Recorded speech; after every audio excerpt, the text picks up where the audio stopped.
안녕하세요. TV항공 객실 승무원 박현우입니다. 비상선언의 비하인드 스토리와 질문들을 Q&A 하는 시간을 가져보도록 하겠습니다.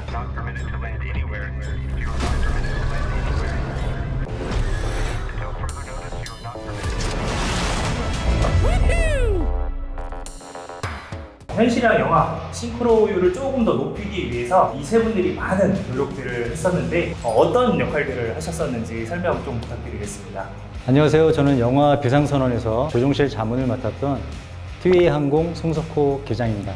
제가 한 역할은 이분들을 아예 조종사로 만들어버리자. 거의 한 3개월 정도를 제가 담당 교관이 된 거죠. 마지막에는 실제 운항 관습 비행을 통해서 실제 기장하고 부기장이 어떻게 비행을 하는지 보여드렸죠. 저는 일단 객실 승무원 역할을 하신 분들 상대로 말투, 제스처, 방송문 읽는 거 이런 것들을 제가 좀 교육을 했고요. 김소진 배우님이랑은 따로 더 추후에 만나서 시나리오에 나오는 부분들에 대해서 좀 더 디테일하게 그걸 좀 많이 논의했습니다. 항공 운항의 전 준비 과정하고 공중에 있는 항공기하고 교신하는 방법, 통제식이 화면에서 나오는데 그 화면이 어떻게 구성이 되는지, 업무를 어떻게 하는지를 정말 디테일하게 많이 보고 가셨어요.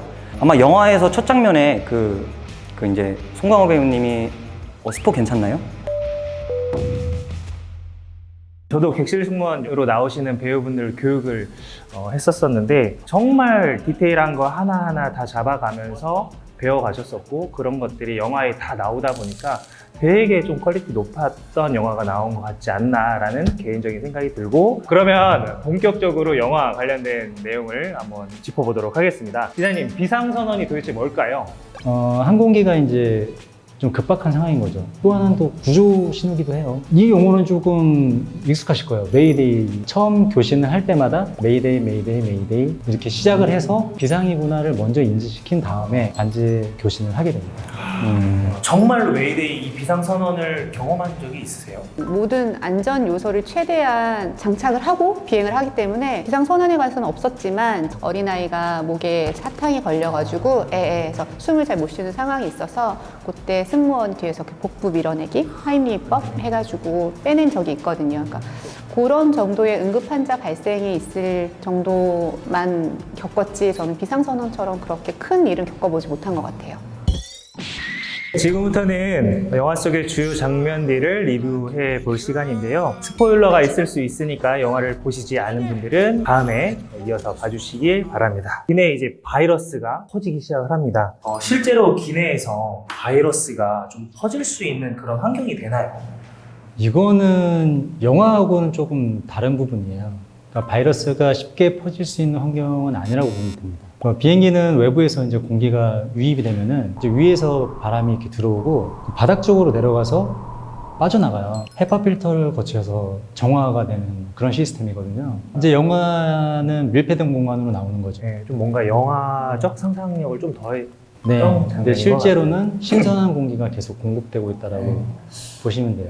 이게 운항 말고 이제 종합 통제 측면에서 보면요, 송강호 배우님이 테러를 접수를 하시잖아요. 사실 테러 위협이 있으면은 국가기관부터 이것을 즉각적으로 이제 대응을 합니다. 이게 설령 막 장난스럽게 뭔가 네, 나오더라도. 맞습니다. 장난이어도 국가기관에서도 절대 그냥 넘어가지 않고요. 저희도 위험 요소를 완전히 제거한 다음에 그렇게 진행을 한 게 있습니다. 그 장면도 있었던 것 같아요. 갑자기 이제 정말 급박하게 항공기를 막 이렇게 컨트롤하는 장면이 있어요. 그거는 또 실제로 가능한 거예요? 영화는 영화로 봅시다.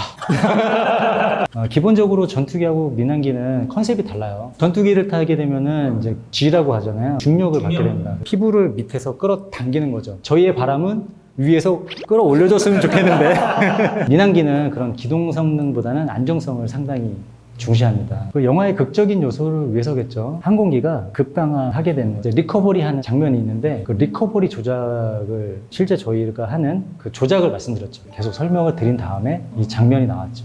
그러면 기장님, 고도 올릴 때 그 배우님의 얼굴이 엄청 일그러지던데 그건 왜 그런 거예요? 그게 왜 그러냐면 누르고 있는 거예요. 네, 그 자리에서 일단 당기는 작업이 되면서 힘이 들어간 거죠. 근데 실제 비행기는 프로텍션 기능이 있어요. 그래서 오토파일럿이 이렇게 될 확률은 거의 없다고 보시면 되거든요. 기장님 가이드 녹음 같은 것도 하셨다고 하시는데 그건 뭐예요? 어떤 거예요? 김남길 씨가 가이드 녹음을 좀 해달라고 하더라고요. 알겠습니다. 그러고 그 영어를 잘하는 부기장한테 줬어요. 최대한 발음 좋게 해가지고 녹음해줘. 그래서 그거를 받아서 김남기 씨를 드렸어요. 김남기 씨가 듣고 와가지고 기장님 제가 원하는 건 이게 아니에요.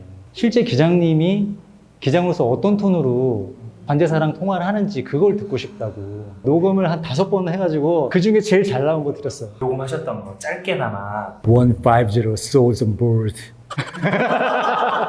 나 무슨 롤 마법 주문 외우는 줄 알았잖아. 그 이제 거기서 souls on board라는 얘기가 나오거든요. 몇 명이 탔다고 얘기할 때 souls on board라는 얘기를 했어요. 영혼이 탔다라고 하는 게 저는 상당히 철학적으로 좀 느껴지더라고요. 그래서 그거 감독님께 그렇게 말씀드렸는데 감독님도 너무 좋다. 그게 그대로 채택이 됐죠. 그 영화에 그렇게 반영이 됐죠. 기내에서 테러로 인해서 건강 이상이 생기면 어떻게 대처를 하는지가 좀 많이 궁금하거든요. 건강 이상이라는 게 상당히 좀 희박해요. 왜 그러냐면 조종사들 신체 검사가 정말 네, 정말 힘든 거. 까다롭잖아요. 네, 그래서 1년에 한 번씩 신체 검사를 받고 있고 건강하다는 표시를 자격증으로 갖고 다녀요. 그래도 이상이 생기게 되면은 그때는 비상선언을 하게 되는 거죠. 의료 서비스가 되는 가장 가까운 공항에 이제 착륙을 하게 됩니다. 조종사가 2명이 타는 이유는 이런 경우도 사실은 대비를 하는 거거든요. 그리고 조종실에는 인가받은 사람들만 출입을 할 수가 있어요. 화장실을 간다고 해도 객실 승무원들께 먼저 말씀을 한번 드려야 돼요. 한 분이 들어오셔야 됩니다. 조종실에는 반드시 2분이 계셔야 돼요. 저희가 중장거리 운영을 하게 되면은 조종사 기본 3명에서 4명 탑승을 해서 교대로 번갈아 가면서 운항을 하시거든요. 그래서 승객분들은 안심하셔도 됩니다. 선생님, 그 실제로 하와이에서 이제 비정상 상황이 발생했을 때 항공기가 인천까지 회항이 가능한가요? 가능할 수도 있다라고 설명을 할 수도 있을 것 같아요. 다만 전제 조건이 굉장히 많습니다. 겨울철에는 굉장히 어렵고요. 계절 영향도 많이 받는데 영화에서 나오는 배경이 좀 매미가 오는 거 봐서 여름철이라고 보여지는데요. 여름철에는 지금 대체로 편사풍 때가 약하기 때문에 항로 조건이 괜찮습니다. 지금 777-302R 기준으로는 지금 교체공항을 인천공항으로 선정을 해서 왕복이 가능은 합니다. 다만 사전에 무슨 일이 생기면은 인천으로 돌아올 것이라는 최초 계획부터가 수립이 돼야 됩니다. 근데 그러기 위해서는요, 연료가 거의 한 140톤? 무게가 높아지게 되면요, 연료 소모량이 굉장히 많아집니다. 그래서 평상시 저희가 호놀룰루 가는 비행 계획대보다 소모량은 거의 한 17톤 가량 정도 더 많아지게 돼요. 그래서 지금 조건은 그렇습니다. 승객분들이 제공하는 좌석 대비해서 거의 반 이하 탑승을 하셔야 되고요. 또 이게 지금 영화상에서 나오는 그 시나리오들 있잖아요. 그 상승할 때 연료 소모량이 원래 굉장히 많이 듭니다. 어느 정도 안정과 효율을 적당히 맞춰야 하는 입장에서는 굉장히 어려운 시나리오이긴 합니다. 이것도 영화는 영화로만 즐겨주시면 좋을 것 같습니다. 네. 그리고 막 영화를 보면 비행기가 막 이렇게 사선으로 착륙하는 것도 있어요. 실제로 가능한 건지도 궁금하거든요, 기장님. 그게 왜 그러냐면 직풍에 영향이 있는 거거든요. 방향은 그쪽으로 가는 거예요. 접근은 활주로 센터라인에 맞춰서 접근을 하는데 마지막 순간에 얼라인을 시켜서 이제 랜딩을 해야 되는 거죠. 극 중에 나오는 비행장이 그 성무 비행장이라는 곳이에요. 사실은 777이 내리기에는 턱없이 좀 길이가 짧은 그런 곳이에요. 그래서 거기에 내리면서 조금 조작이 그렇게 됐던 거는 이건 강착이에요. 사람만 살려고 했지 비행기는 좀 포기하는 그런 개념으로 내린 게 아닌가 그렇게 생각을 해봅니다. 그렇군요. 영화상 되게 인상적인 장면이 있었을 것 같아요.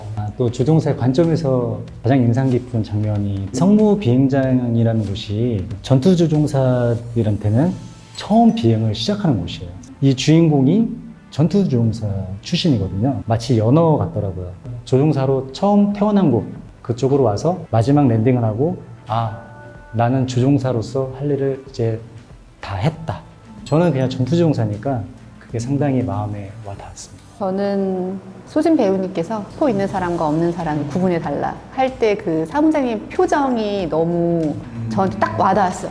난 저럴 때 어떻게 해야 되지? 배우님께서는 대사는 없었고 딱 그 모든 표정 하나에 그게 다 드러났기 때문에 전 그게 되게 좋았던 것 같아요. 지금 출연하신 배우님들 중에 한 분만 내가 채용을 할 수 있다. 저는 김남길 배우를 채용하겠습니다. 저한테 잘해줘서요. 사실은 김남길 배우랑 이번에 같이 몇 달 동안 생활을 해보니까 플라이트 시뮬레이터 동호회 활동하실 정도로 그 비행에 관심이 많으세요. 맞아. 어떤 에피소드 있다고 들었는데. 예, 그래서 김남길 배우 같은 경우는 이제 시뮬레이터를 태워보고 교육을 하고 나니까요. 지금은 이 버튼이나 이 스위치들이 어떤 건지 아세요. 계기를 다 리딩할 수 있어요. 정말 수백 가지가 있잖아요. 그 정도로 관심이 많으시고. 한 가지 기억나는 게 시사회 때 손석구 기자님께서 배우분들하고 같이 무대 인사 막 이렇게 올라가시더라고요. 그게 원래 기획된 게 아니었어요. 사실은 화장실을 갔다가 왔는데 저기 김남길 배우님이 같이 가요 하더니 저를 이렇게 붙잡고 들어가는데 감독님, 김소진 배우, 저 김남길 씨 순으로 이렇게 섰어요. 저한테 이렇게 한번 오더라고요. 그래서 남길 씨한테 한번 이렇게 넘겼거든요. 한번 튕겨야 되잖아요. 남길 씨가 또 주시길래 아유. 너무 감사하더라고요. 그래서 제가 다음날 이번 영화 잘 봤다, 시사회 잘 봤다, 진짜 조영사 같더라, 고생 많으셨다 이러면서 서로 막 이제 칭찬 배틀이 조금 있었어요. 제가 사장이면 이제 김남길 배우님 조종사로 채용하고 싶어요 뭐 이렇게 했거든요. 저도 약속을 지켜야죠. 제가 사장이면 김남길 배우를 채용하겠습니다. 당연히 김소진 배우님. 당연하죠. 근데 김수진 배우님이 되게 열심히 하시는 거예요. 촬영이 없는 날에도 무조건 나오세요. 저는 여자 송강호 같았어요. 저랑 너무 흡사하게 저의 모습을 되게 많이 반영해서 연기를 하신 것 같아서 너무 좋았고요. 특히나 약간 같이 일하는 크루들을 좀 약간 토닥토닥 해주는 모습이 되게 보기 좋더라고요. 이번에 영화 촬영하시면서 김소진 배우님이랑 되게 친해지신 것 같더라고요. 밥을 먹으러 가서 시나리오를 갖고 오셨어요. 본인이 그걸 다 공부를 해 오시고 거기서 디테일한 부분을 계속 물어보시는 거예요. 이런 감정은 어때요? 이럴 때 어려움에 처하면 팀장으로서는 어떠세요? 질문을 되게 많이 주셨어요. 5시간 같이 있었던 것 같아요. 촬영 끝나고 난 다음에는 저희 번개도 했었어요. 네. 좀 리뷰 아닌 리뷰 이렇게 해봤는데요. 감동적인 요소도 많고 저희한테 주는 메시지도 많은 영화인 것 같습니다. 여러분들도 늦지 않았습니다. 지금 바로 극장가로 가셔서 스펙타클한 영화 다 같이 보시면서 올 여름 잘 이겨내시기 바랍니다. TV 화이팅! 안녕. 비상하라. 잠시만 뭐라고요? 죄송합니다. 상승하라. 선방하라. 언제나 해외여행은 TV